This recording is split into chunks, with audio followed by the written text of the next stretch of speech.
మహబూబ్ నగర్ లో ఆలయాలు వైకుంఠ ఏకాదశి శోభను సంతరించుకున్నాయి. ఉత్తర ద్వార దర్శనానికి వచ్చిన భక్తులతో దేవాలయాలు భక్తులతో సందడిగా మారాయి. ఉమ్మడి పాలమూరు జిల్లా వ్యాప్తంగా వైష్ణవాలయాలు అంగరంగ వైభవంగా ముస్తాబయ్యాయి.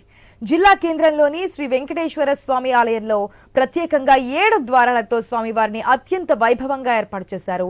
వైకుంఠ ఏకాదశి రోజున మహావిష్ణువుని దర్శించుకుంటే మనం చేసిన పాపాలు తొలగిపోతాయని భక్తుల విశ్వాసం. దీనిపై మరింత సమాచారం మహబూబ్ నగర్ జిల్లా నుంచి మా ప్రతినిధి వెంకటేష్ అందిస్తారు.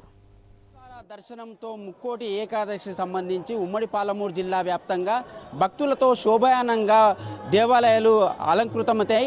ముఖ్యంగా పాలమూరు జిల్లాలోని జిల్లా కేంద్రంలోని శ్రీ వెంకటేశ్వర స్వామి ఆలయంలో ఈ వైకుంఠ ఏకాదశికి సంబంధించి 7 ద్వారాలు ప్రత్యేకంగా ఏర్పాటు చేశారు. ఎక్కడ కూడా ఎలాంటి ఇబ్బందులు తలెత్తకుండా ఆలయ నిర్వాహకులు భక్తులకు సౌకర్యాలు కల్పించారు. దైవ దర్శనం చేపిస్తున్నారు.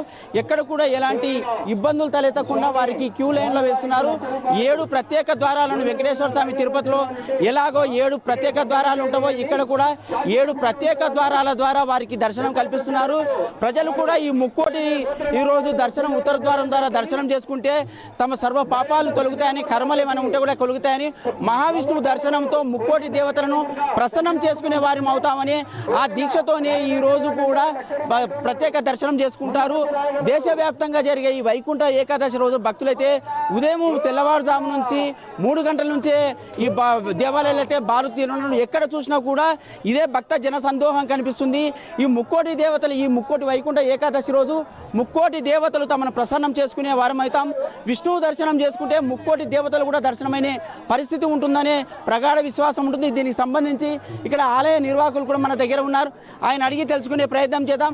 అయ్యగారు, ఇక్కడ వైకుంఠ ఏకాదశి సందర్భంగా ఎలాంటి ఏర్పాటు చేశారు? ఈరోజు దర్శనం చేసుకుంటే ఎలాంటి ప్రాప్తి కలుగుతుంది భక్తులకు? హిందూ బంధువులందరికీ వైకుంఠ ఏకాదశి శుభాకాంక్షలు. మనకు ధనుర్మాసంలో వైకుంఠ ఏకాదశి అంటేనే అత్యంత విశేషమైనటువంటి పర్వం. దీంట్లో మనకేంటంటే వైకుంఠ ఏకాదశి, మనకి 24 ఏకాదశిలు ఏవైతే ఉన్నాయో దాంట్లో వైకుంఠ ఏకాదశి ఉత్తరాయణ పుణ్యకాలానికి వచ్చేటువంటి ఏకాదశిని వైకుంఠ ఏకాదశిగా మనం చెప్పుకుంటాము. అలాంటి వైకుంఠ ఏకాదశి నాడు విష్ణుమూర్తి మనకు ఉత్తర ద్వారం గుండా అంటే ఉత్తరం వైపుగా మేల్కొంటాడు.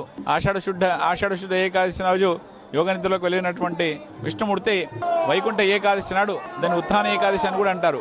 యోగనిద్ర నుంచి మేల్కొంటాడు అని చెప్పేసి మనకు పురాణాలు చెప్తూ ఉన్నాయి. కాబట్టి ఈ సందర్భంగా మనం విష్ణుమూర్తిని దర్శించుకున్నట్లయితే, విష్ణుమూర్తి యొక్క దృష్టి మన మీద పడ్డట్టయితే మన జీవితం ధన్యమవుతుంది అనేటువంటి విశ్వాసంతో భక్తులందరూ కూడా వచ్చేసి విష్ణు ఆలయాల్లో దర్శనం చేసుకొని తరిస్తూ ఉంటారు. కాబట్టి ఆ విధంగా మన దగ్గర కూడా ఇక్కడ ఎట్లా ఏర్పాటు చేశారు? గతంలో లేని మాదిరిగా ఇలా 7 ద్వారాలతో ప్రత్యేకంగా ఏర్పాటు చేశారు. ఈ సంవత్సరం ఎందుకు అంత స్పెషల్గా వాయిస్తుంది? సప్తగిరీషుడు, సప్తద్వారాలు అనేటువంటిది మనకు ఎంతో ప్రసిద్ధి.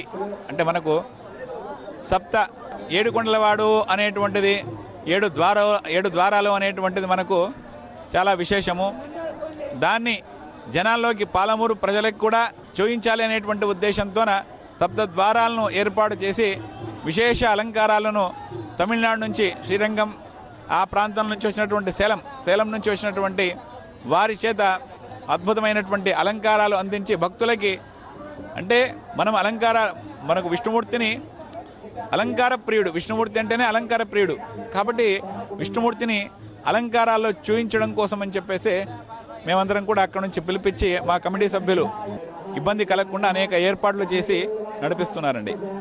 ఇది అంటే ముఖ్యంగా ఈ సంవత్సరము 7 ద్వారాలతో ఉమ్మడి పాలమూరు జిల్లా వ్యాప్తంగా ప్రత్యేక వెంకటేశ్వర స్వామి ఆలయంగా గుర్తింపు పొందిన శ్రీ వెంకటేశ్వర స్వామి ఆలయంలో 7 ప్రత్యేక ద్వారాల నుంచి, అంటే తిరుపతిలో ఎలాగైతే 7 కొండల వారికి 7 ద్వారాల నుంచి భక్తులు వెళ్తారో అదే వారికి అనుభూతి కలిగేలా ఇక్కడ కూడా 7 ద్వారాలు ఏర్పాటు చేసి అక్కడ ఉత్తర ద్వారం నుంచి భక్తులు ఇక్కడ స్వామివారిని దర్శనం చేసుకునేందుకైతే వాసవి వాళ్ళైతే ఒక అవకాశం అయితే కల్పించారు. భక్తులు కూడా భక్తి శ్రద్ధలతో తమ ప్రత్యేక పూజలు నిర్వహిస్తున్నారు.